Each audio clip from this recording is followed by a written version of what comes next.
Welcome into South Florida Daily. We are in Martin County today at Jonathan Dickinson State Park. It is such a beautiful day to be up here. We're on the top of the Hope Mountain Observation Tower. Yep. I would say we're at the top. We're almost at the tippy top. They actually have the top deck closed. They're doing some renovations, Structural improvements. some improvements, but we're on the second to top and we're still getting a great view of Martin County. It's beautiful. You can see the intercoastal, the ocean, there's a nice breeze. It's perfect. It's still a beautiful day and I can't wait to come back out here. We need to come back here and walk this more. We need to come out here, especially for Earth Day. Yes. Earth Day is next week and they are doing Earth Day celebrations here at the park on Saturday, April 20th. I think most of the festivities kind of kick off around 8:30 in the morning. They do, early in the morning. Tree planting, you can meet their resident snakes. There's litter pickup. Yeah. Kind of something for everyone, right? A few things that you can do just to celebrate Earth Day, be one with nature, and I believe all of these programs are included with your park admission. So if you want to get a full rundown of everything that's happening out here for Earth Day at Jonathan Dickinson State Park, look for it. We will post it on southfldaily.com. Yeah, southfldaily.com. We'll have all the information, when things start, what to wear. You want to wear comfortable shoes, clothes. Yeah, sunscreen. Enjoy the day out here. Maybe a hat. It's a little windy. It is a little windy. It is very windy, but we're still having a great day and we can't wait for Earth Day. Yeah, we're excited. All right, we've got a great show for you, so welcome into South Florida Daily. We're so glad you're here. South Florida Daily is on the move with Palm Tran. You're watching Drive the Palm Beaches, and we're at the Boca Raton Concours d'Elegance. This is Man Disney World. These are all the cars you wish you could have. These are the cars that when you were a kid, you have Hot Wheels. They're actually here. They're life size, as if somebody put a magic potion on them, boom, they're here. I can't wait to go look at them. I get to pick a winner today. I get to be a judge today. I have no taste, but I'm gonna pick what I love, and that's what cars are all about. So I'm here at the Boca Raton Concours for the Boys and Girls Club. I hope you dig this, and I hope you take a look at these cars because it's pretty amazing.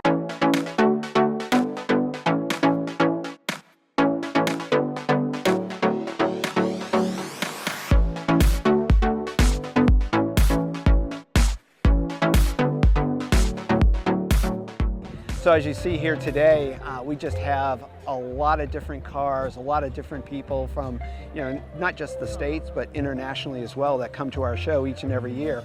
This year we also added a dimension of the Mecum Gallery exposition, along with the Automotive Fine Arts Society. So not only do we have cars on the field, but at the Meisner Center, you will see a collection of cars that are total over $40 million sitting in there along with fine art. So, what we like to say is this show represents kids, cars, and memories. Because one, it's an event for the kids to do our mission.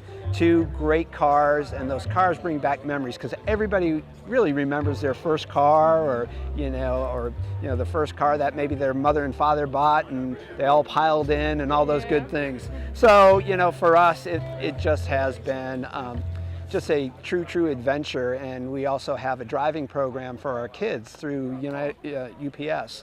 And so that road code program actually teaches kids how to drive safely. So this kind of all mixes in together real well. Yeah, and it must feel so rewarding raising all this money and having all of it go straight back to Boys and Girls Club. It does, and obviously Rita and Rick Case, who founded the event, but our sponsors, Mercedes-Benz and AutoNation, Ed Morris, JM Family, obviously Rick Case Automotive Group. So when you have the power and strength of good organized companies behind a charity. And right now we're standing next to your favorite car here today. This is my favorite car. This is a 1959 Nash. And it is just one of those cars that I believe is one of a kind. And it actually is based off of the song, if you ever heard the old song, Beep, Beep, Beep. This is actually this car coincides with that song. So for me, it's an important car. You have a lot of car owners. The owner of this car is a lady, and loves this car along with her husband. And it's just fun. It's what I think our show represents. Is everybody thinks traditional cars, right? But then we have these fine looking automobiles that is just tremendous. Yeah. And the lady that drives it looks just like it. Yeah, she all does. dressed up in yellow, and Yep. she looks good. I mean, she looks great driving it, too. And I think one of the things too is, when we interact with car owners, they know their cars, they know their stories, and it's just a delight to hear it. So yeah. The car matches the person. It does very much. So so it's a lot of fun and a lot of hard work, a lot of things that go into it. And I'd be remiss that in February 19th through the 21st next year of 2021, we'll be back here again. So look forward to just getting that message out, and that'll be our 15th anniversary of the Concours. It's a big year. It's a big year, and once again we're delighted that you took the time to come out and explore what we're doing here, and hopefully get more people in the future to see this wonderful event. Thank you. Thank you. It's a 1930 Boattail Speedster, Model A frame right on through, and this is what the car would have looked like if you were a race car guy back in 1930. Just a wonderful car. You go 40 miles an hour and you think you're a wild man at 90 because it's open cockpit and just a fun car. And I just love this place. You get to meet the same people over and over. Nobody gets older, and I just have a great time. So this is a 1962 Ferrari GTO. They built 36 of these cars. This was the 16th car built in the series of GTOs. And what gets most people's attention on this car is the shape. And that's why the cars are so valuable, but it's an iconic shape. It was done as a race car in the 1960s. And Scaglietti Bodywork, or Scaglietti shop in Italy, did the design work, and they literally built these bodies by hand. They're all aluminum, and they were trying to make them as aerodynamic as they possibly could, and what they ended up with is probably one of the most iconic shaped sports cars ever built. It was a race car that you could drive home. So because of that, these cars have become extremely valuable because anybody can get in it and drive it. It's not like a full all-out race car. A car similar to our car sold a year ago for approximately $70 million. And so that's probably one of, if not the most expensive car ever sold. And you look for yourself. I mean, it's the shape of the car, but it's also the way the car drives. 12 cylinders, small pistons, high revving engine, extremely reliable and beautiful. You can see some of the tubular frame construction of the car, all of it made out of steel and aluminum, so it's very, very lightweight and responsive. I'm the car manager for the Rare Wheels collection in Orlando, Florida. We've got 30 of probably some of the most significant cars ever produced, this being probably the top of the heap, top of the food chain. And my job is basically to keep all these cars presentable and operational. And I never know what's going to happen, but I always know there's going to be something that's not going to work like it's supposed to every day. So today you have over 200 cars And motorcycles. and correct. motorcycles. Yes. What's it going to look like next year? Is there Well, anything? we're going to keep it to 200. They're hand selected. You cannot bring your car if you have not been invited. So 200 is our number. That's what can comfortably fit in this. You get too many, it's not really a Concours d'Elegance. It's more a car show. And this is more than that. This is Upscale. hand-selected cars. Yeah. This year, it's the 100th anniversary of the Duesenberg. So we have our featured car is the Duesenberg. We actually have a Duesenberg here that's the original owner of 99 years ago, 100 years ago. So we will keep it to about 30 motorcycles and about 170 automobiles, and we'll just continue to select very carefully the cars that are here, and we have a waiting list. I hope you enjoyed this awesome car show for a great cause. Stay tuned for more of Drive the Palm Beaches.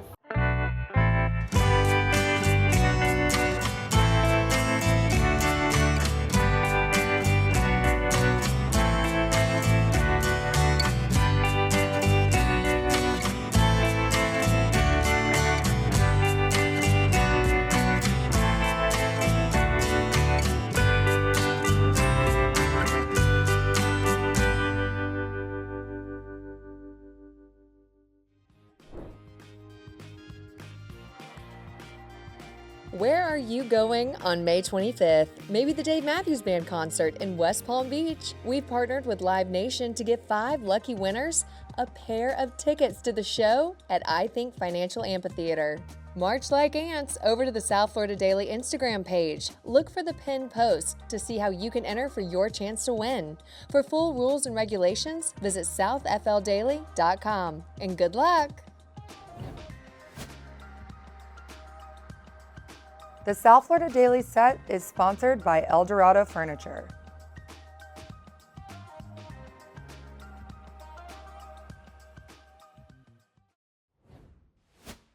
Our friend Frank Licari is back on the town showing off the best that South Florida has to offer. South Florida Daily is on the move with Palmtran. Honey is a natural antibiotic that's been used for thousands of years for its healing properties. And for over 35 years, the folks here at the Loggerhead Marine Life Center have used honey to heal wounds on endangered and threatened sea turtles, along with providing ocean education and conservation. It's no wonder these guys are so sweet. Let's take a look inside. With wounds in the turtles, the wounds are always infected when they come in, even a fresh wound, because it's been in the salt water, it's going to be infected. Yeah. So we have to treat to control the infection, and several of the things we use, one is called Tricide to help control infection, but we also use the honey that we apply. Honey is the only food product that never spoils. Right, natural antibiotic. And natural antibiotics to it, and the bacteria can't develop resistance to it. What kind of injuries are you seeing when you're bringing them in? What's the normal kind of? Well, in the way of injuries, we see some natural injuries such as shark bites and things like that. Unfortunately, the more common injuries that we see are trauma from boat strikes, which does a lot of damage to the turtles as well. Another thing that we see that's human related is we find a lot of plastic in the turtles that the turtles are eating out there. Okay, so that's where some of the education conservation side comes in here to sort of educate us on how we're kind of ruining the ocean little by little, which is not a great thing. So before I get into that, walking around here, it's amazing. How many different types of turtles actually are there that are coming in? There's only 7 species of sea turtles in the whole world. 6 of them we've seen here. Our whole goal is to educate the whole world about the plight of the turtles, but also the plight of the ocean. On a daily basis, you do programs here. Can you give me a little bit of a sense of, because I know you do beach cleanups and things like that, how are those sort of laid out? We've got about 120 different programs. Wow. We have over 400 volunteers that help us on a regular basis. Katie, you are going to educate me in the art of beach cleanup. Okay, yes. You've been doing this how long? Basically my whole life, but officially as a job for 2 years. Okay, so you're an expert, right? Yeah, that's good. Yeah. So what am I looking for specifically? Is there specific things that I should be looking for? So what we kind of encourage everyone to look for doing beach cleanups is pieces of plastic. So any piece of plastic. Once that plastic enters the ocean or enters the marine environment, it will never ever go away unless it's directly removed. Now, how often do you do these beach cleanups? So we have beach cleanups that are open to the public every 3rd Saturday of the month here at Loggerhead Marine Life Center. Also looking through all this sargassum seaweed that's up here now. Like, yeah, like right there. No, that's a, oh yeah, so right that here. piece, yeah, that one's. And it is always hard to tell what is natural and what is plastic, but we sort through every single piece of debris that gets brought back to Loggerhead after every beach cleanup. Yeah, toothbrush. Wow, toothbrush, look at that. Somebody really into hygiene needed a toothbrush at the beach. Okay, so we weren't out there for that long, but we've already done pretty good here. We did. This is a good one, and as you can see, it's basically all plastic. 100% of post-hatchling sea turtles that we find here at Loggerhead Marine Life Center, they have plastics in their stomachs, and these triangular bite marks are actually hatchling beaks. Man, oh man. Okay, so that will go in there. That will go right in there, Boom, yeah. right? And then your toothbrush that you found. You needed that, so we document it. It actually has its own category. These are really interesting, and there's something we've been finding a lot of. These are lollipop sticks, yeah. And they're plastic, and we're finding them everywhere. Oh, those kids. Everywhere. All right. So when we do sort this, we'll record everything on a data sheet that has over 30 categories. Wow. So we'll normally, record every piece? Every single piece. Our conservation volunteers are so dedicated. You need a statistician for that. We do. Where are you going on May 25th? Maybe the Dave Matthews Band concert in West Palm Beach. We've partnered with Live Nation to give 5 lucky winners a pair of tickets to the show at I Think Financial Amphitheater. March like ants over to the South Florida Daily Instagram page. Look for the pinned post to see how you can enter for your chance to win. For full rules and regulations, visit southfldaily.com. And good luck!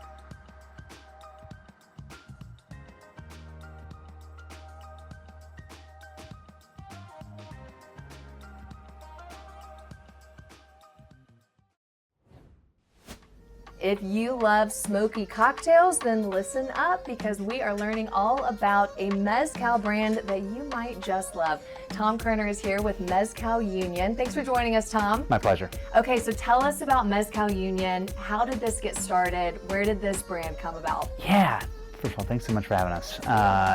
This brand came about basically trying to accomplish 3 different things. Get mezcal out to the world. 2, drive economic development to a part of Mexico that has seen not much of that. Oaxaca is still culturally so rich, but economically very, very poor. And 3, most importantly for us, preserve the artisanal, traditional production practices that make it so special and what we all fell in love with it. And so what that all amounted to was really leaning into a concept called unity and realizing that by uniting small-scale producers and farming communities, we could make sure that this tradition stays traditional and artisanal while being able to share it with the world. This is from Oaxaca, you were saying? Correct. Okay, so every bottle comes out of Oaxaca? Yes, it's made up of blends of small batch mezcal from multiple producer families from 9 different regions across Oaxaca. And describe the taste of this particular mezcal. Yeah, so Mezcal Union Uno, we call this one, is very much a balanced mix of the flavors of the agave. We're using 2 different agaves, which makes us quite different from a lot of other brands out there. Espadín and Cereal, they each have their own distinct flavor profile. A lot like wine with grape varieties. Different grapes have different flavor profiles. And this tends to be quite balanced between the flavor of making it, which tends to lean towards that smoky earthiness, and the flavor of the plant themselves. So it's a great one to start off with. And what makes mezcal such a great swap for other cocktails, not just margaritas, but other drinks that people enjoy? Great question. Yeah, it lends itself well to so many styles of drinks. Whiskey cocktails, gin cocktails, because there's so much flavor going on, it's still a clean spirit, but it's got a lot of herbaceous botanical notes from the plant. Okay, so like an old fashioned. Absolutely. Any whiskey One of our drink, we like those a lot. Yeah, we like the smoky drinks. Yeah. So that a Paloma. Yes. Yeah. Definitely. I love a Paloma. Yeah. Okay, what do we have do we here? have? We're doing a taste test today, so this is our first drink. Yeah, so one of our colleagues out in Portland, Oregon, Jessica Brash, who's an amazing mixologist, came up with one of our favorite margarita variations for the year. This cocktail is melocotonero, which is peach tree in Spanish. Okay. So it's got a lot of our favorite flavors. Mezcal, of course, lemon, peach liqueur, a little bit of agave, and then something that we don't see a lot of in a lot of cocktails these days, but sherry, Amontillado sherry. Adds this like beautiful nuttiness to it. Super round, balanced cocktail, and it's a great riff on a margarita, which margarita is Spanish for daisy. The daisy style of cocktail is a spirit, a sweetener, usually like a flavored liqueur or orange liqueur, and then a citrus. Okay, should we try it? Yeah, let's do it. Are you trying this with us? I would be honored. Yes, Okay, please. okay, all right. That one can be yours. I'll Kate let and I you can go share. first, I guess. All right, we have cheers, right? Cheers. Absolutely. Cheers. Salud. This is awesome. Salud. Ooh. Okay. Oh. All right, let me try it. Oh, that's dangerous. That is What do you good. think? It's Gosh, like delicious. just sweet enough.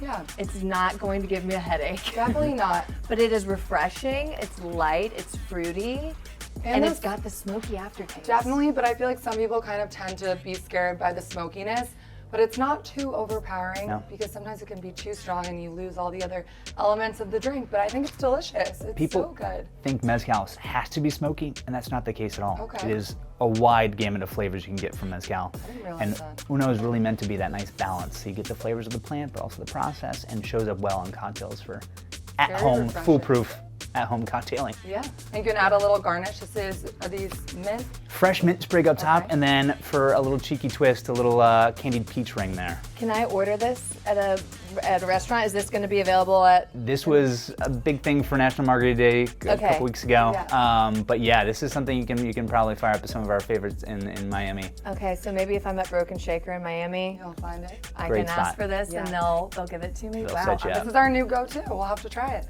Okay, and we're going to be Delicious. putting all of these recipes on southfldaily.com. So if you aren't in Miami anytime soon and you can't wait, you at can home. make it at home and you can get your Mezcal Union. Where can we buy this? All over the place. Okay. All of your big box stores, and a lot of your local independent mom and pops as well. Let's go ahead and bring in our second cocktail. Bring in La Luchadora. Okay. This is a cocktail, margarita style as well. Has some bold flavors, but they really pair nicely, delicately together. You will need to wrestle with the garnish here, hence the name. Beautiful.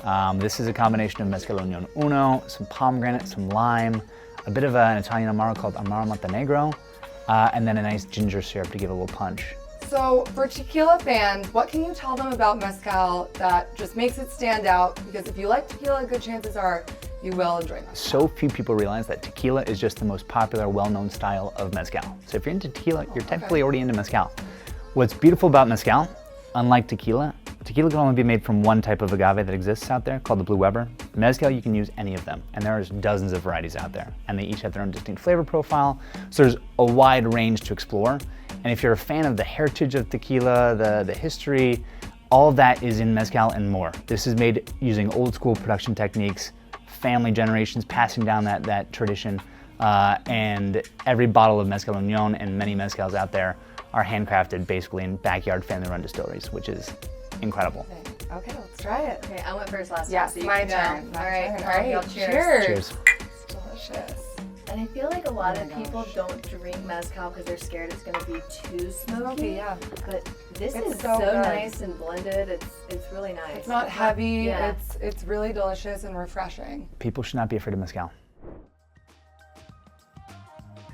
Thanks for joining us here on South Florida Daily. We hope you enjoyed the show, and we can't wait for Earth Day here at Jonathan Dickinson State Park. Come on out to the state park this Saturday. They are doing an Earth Day celebration. Everything gets started around 8:30, 9 a.m. We have a list of all the activities posted for you on southfldaily.com. They're going to be doing tree planting, guided hikes, litter cleanup. Yeah. You can even meet some snakes if you'd like. wear your closed-toed shoes, bring some water bottles, maybe bring your sunscreen, a hat. It's a little windy out here. It's a beautiful day, though, and everyone should come out for Earth Day, and in general, just come enjoy the park. Yeah, happy Earth Day. Thanks so much for being here with us today on South Florida Daily.